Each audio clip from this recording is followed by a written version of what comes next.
Hi, I'm Agaskar. In today's video, I'm going to tell you everything about group discussions. What are the different types of group discussions? How do you manage expectations of the panel, do's and don'ts in a group discussion, and at the end of the entire thing, in fact, before ending it, I'm going to give you some tricks which are going to help you in different situations. If you're good at group discussions, how do you take your performance to the next level? If you are somebody who gets nervous in group discussions and do not end up speaking well, I'm going to tell you something which is going to help you improve your performance. And if you get into a situation, it could happen wherein you know nothing about the topic. What do you do in such a case? Can you still clear a group discussion? Yes, I'm going to tell you. So let's get on with it.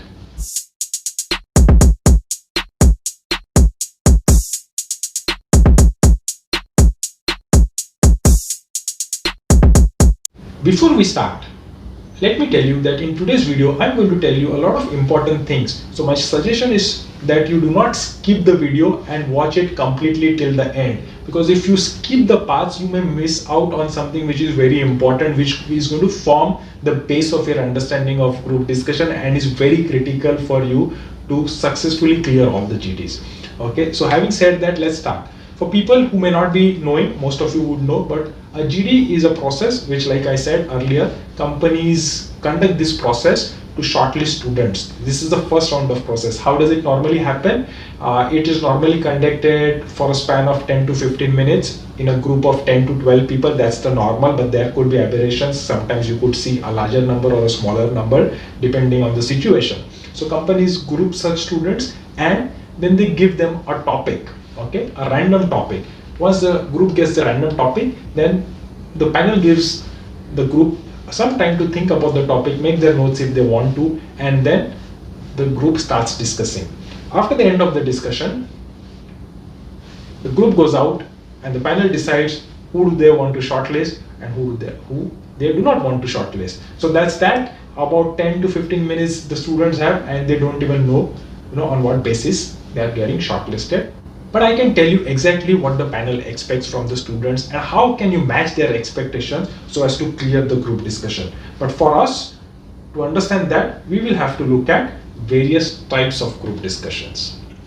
There are three types of group discussions, three different types of group discussions that you can ever get into. The first type can be categorized as a current affairs topic. So these are topics which are currently happening in your country or around the world on which the panel wants you to discuss amongst the group. So a topic like the farmers' protest, recent protests which are happening in India, that could be a topic. Whether it's good, bad, what are your opinions on that? That could be a topic. Or the election of Joe Biden, whether it's good or bad for India. So topics like these are categorized as current affairs topics. Sometimes you could get a topic which is totally abstract. These are called abstract topics. Abstract topics are the topics in which nothing clearly is mentioned. So these topics are vague, hazy. So to give you an example, a topic like red and blue is an abstract topic. If you get a topic like this, what do? What do you expect? Or a topic like 1 + 1 is 11 is an abstract topic. Or a stitch in time saves 9 is an abstract topic.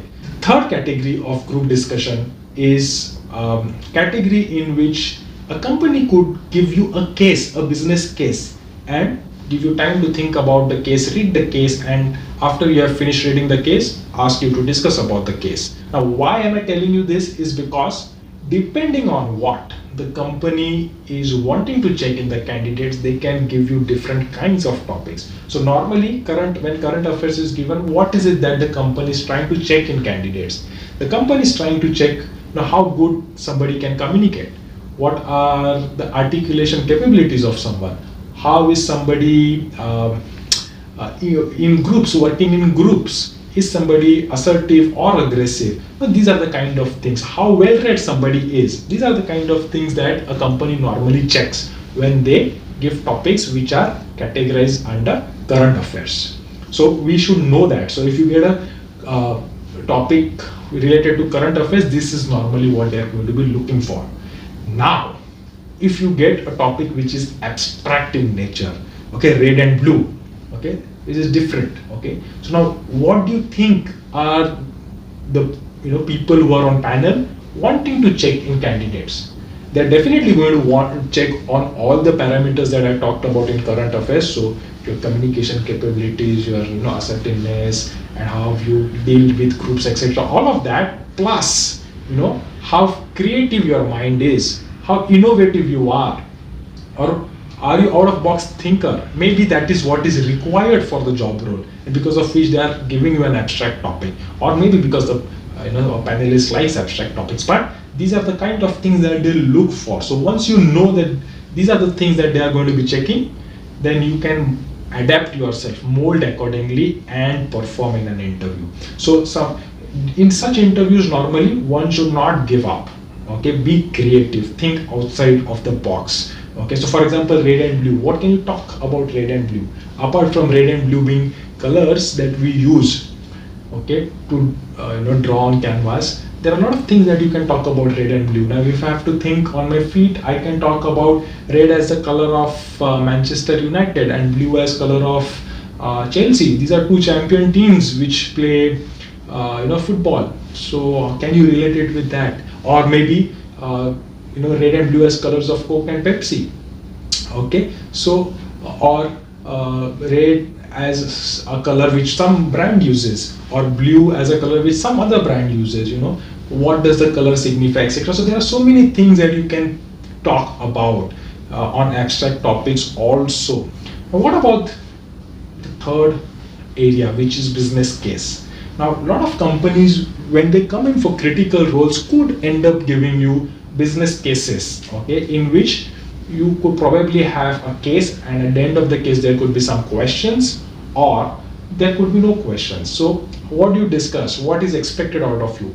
Apart from whatever they check in the first category, your communication skills and the way you deal with in teams, etc. All of that, they will also be looking and checking your problem solving skills, your decision making skills. How are you able to assess a situation from a bird's eye view? Are you able to look at things which others miss out? These kind of things, your logical interpretation, these analytical capabilities, these kind of things are checked. There are some important do's and don'ts that I would like to share with you all, which you all should take a note of and ensure that you follow these do's and don'ts. The first thing is to not look at the panel when you are into group discussion. A lot of times we have seen that when students get into group discussions, they make a couple of points, or while making points, they made their points and then they look at the panel. Okay, this is a strictly no, never do that. When you are into a group discussion, do your group discussion, be involved, do not look at the panel. That's point number one. Point number two is to be assertive and not aggressive. There's a difference between being assertive and aggression.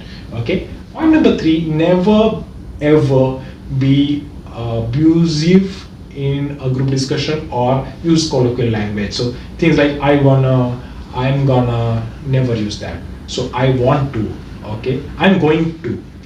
My mom never used that. My dad never used that. My father, my mother, things like this. So these are important points. Always, ensure that you give your attention. This is point number 4. Give your attention to all the participants. So if you're sitting in the center, then you have to look at people who are on your left hand side, people who are on your right hand side. Okay, just because you are talking to somebody on left, do not ignore right. So that's important. Next important point is to have a good posture. It's extremely important. Okay, do not slouch in the chair, get comfortable. It's always good for boys. It's always good to lean forward, have a lot of weight on your toes and not slouch. Okay, girls should also sit comfortably, well poised. Okay, good posture goes a long way in forming good impressions. That's important. And finally, something which is extremely important is not wait for an opportunity to get into the discussion. And you may think that, okay, let this person speak and I will come after this, and then another person starts speaking and you may think, okay, after this, and then you may think after this and after this, and that opportunity is never going to come. So until and unless you do not get into the discussion, that opportunity is never going to come. Seize the opportunity, get into the discussion. So these are some do's and don'ts of a good group discussion. Oh, one more point I forgot. Please substantiate wherever possible with data, okay, but do not fib, do not lie. If you have the data, then only provide it. It gives a good impression. If you do not have the data, then no, then please do not, lie. That's a strict no. So these are important points, do's and don'ts, that you should definitely adhere to when it comes to group discussions. Now, I had promised you some tricks at the start which is going to help you improve your performance. I'm going to give you those tips. The first tip that I'm going to give is for people who think they're good, okay, in group discussions. They're comfortable with group discussions. They can speak well, communicate well, articulate well. They can deal with groups well. This tip is for them. If your performance is good, you can take it few notches higher and make it even better. I'll tell you how. And this is a technique that I used to use when I used to get into a lot of group discussions, and maybe if it suits you, you can use it too. What I did and what you should do is, I never started a group discussion, okay? Never started a group discussion. A lot of people prefer to start because people think that when you start, you show your leadership qualities, etc. That's a moment you can seize to grab attention, these kind of things. But I never started, and there is a reason why I did it. I'll tell you what the reason was.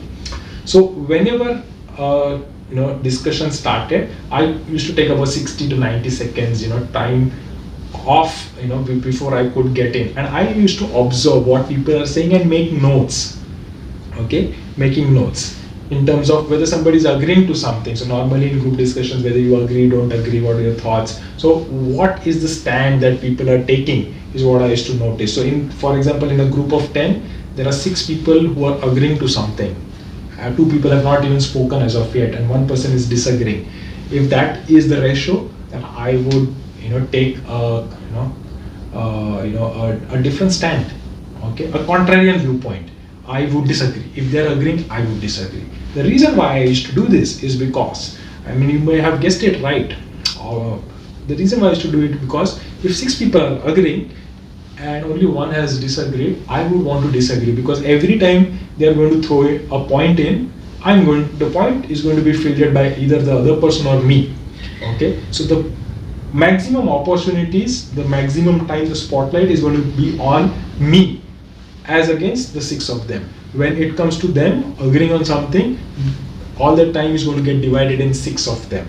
Here it's only between 2 of us, so which ensures more time, the spotlight which falls on us. Now here, this is something that I used to call, by the way, Pingpong GD Technique. Now let me give you another trick, okay? It could happen to best of us. What happens if you've prepared well, you've read about topics, you've done your work, you've done your bit, and still you get a topic in which you have no idea in terms of what the topic is. You have no clue absolutely. What do you do? Normally, when things like this happen, people freeze and they get nervous, and because of that, they do not end up performing well in group discussions, and as a result, they get phased out or they get rejected in a group discussion. So what you do in such cases? Normally, there is something you can still salvage the situation. You cannot perform at your best because you do not know about the topic, but you can salvage the situation. How do you do that? Again, please wait, but be into the group discussion. Do not start thinking, oh, I'm done. Don't start thinking about the next company. This company is gone because I do not know about the topic. Wait, it's not done yet. So be in the group discussion and pick on whatever points. Pick on the points that people are making. Make a note. If somebody is saying something about the topic, make a note of the topic. What points they are making. Try and make sense of what they are saying. Try and build onto what they are saying and pitch it. Okay, and then make your points. But your points cannot be like, oh, I agree with my friend here. It's a valid point. These are not something that is going to get you anywhere in the group discussion, or I totally agree with this person, or yes, what he or she is saying is right. You need to take some points and build on the points that people have made and extrapolate and talk. So even if you go into a group discussion without having any information on the topic, you can still end up talking about the topic if you're smart enough to get the bits and pieces from people and then deliver. Now, this is not a trick, but it's a technique, and it is, I think, extremely useful for people who, whatever you do, because of low confidence or because of the pressure that they get into, the moment they get into the group discussion, sit on the hot seat, they kind of freeze, and then next 10-15 minutes they just look at people and they sweat in air conditioner and they do not say anything. Okay, they wait for the panel to give them an opportunity. Sometimes the panel could give an opportunity saying, what are your viewpoints, but it's not guaranteed. So if you do not seize the opportunity, there is no guarantee that the panel is going to give you an opportunity. If I would be in panel, I would never give an opportunity, because if somebody cannot seize the moment, an opportunity, I do not want that person. So what do you do if you are such kind of a person, okay, who gets nervous? Then what do you do? Okay, so I'll tell you, I am going to give you a medicine, okay, for this problem of yours. Okay, if you take that medicine, your problem will be cured. But if you just look at the medicine and say, oh, I have the medicine, the problem will not get cured. So you have to take the medicine. So whatever I tell you, you have to apply it. Okay, now understand this, it's mathematical.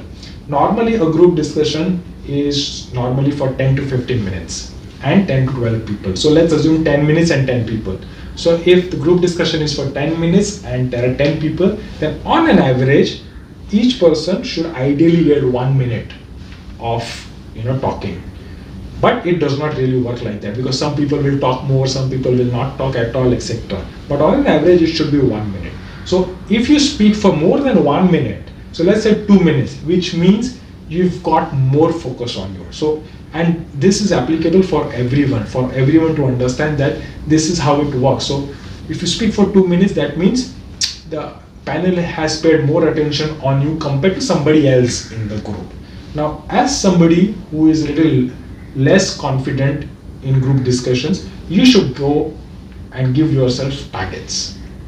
Okay, now you know that you need to use about 1.5-2 minutes, at least, bare minimum. Okay, you have to talk for that much time. So what do? Give yourself targets. Minimum of 6 statements and valid good statements. Okay, good points. Okay, I'm going to make those points. Okay, 2 statements maybe at the start. Do not start with the group discussion, but in the first 3 minutes or so, make your 2 statements.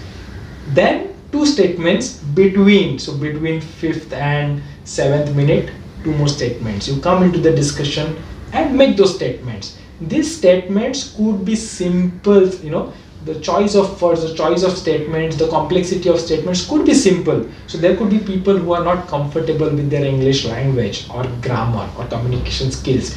You can write down whatever you want to say, simple statements on a notepad, maybe read it a couple of times in your mind, but when you deliver it properly. So 2 statements between 5th and 7th minute, roughly around that time, and 2 statements at the fag end, around 9th or 10th minute, So 2 tablets in the morning, 2 tablets in the afternoon, and 2 tablets in the evening. So something like that. 2 statements, 2 statements, and 2 statements. If you do that, what you do is you will ensure that the panelists again notices you. Okay, 2, 2, 2. So if you say whatever you have at the start and then aram se you said, it's not going to help. Okay, because the panel may forget.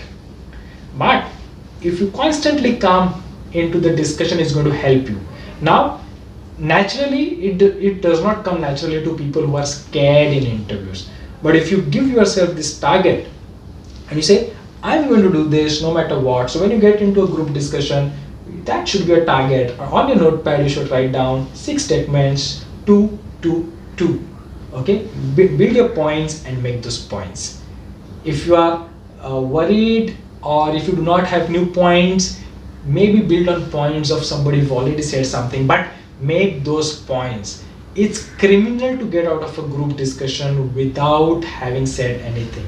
Okay, so make those points and you see the difference. I'm sure you will crack the group discussion if you follow this technique. Alright, so this was about group discussion from my side. We have also made, by the way, 3 videos on personal interviews, how you prepare for interviews, how you answer the most asked question, which is tell me about yourself, and answering tricky questions. You can visit this video, something that is available to you on the screen right now. It is definitely going to help you prepare for your next round of interviews after group discussion. So you can visit that and rock and roll.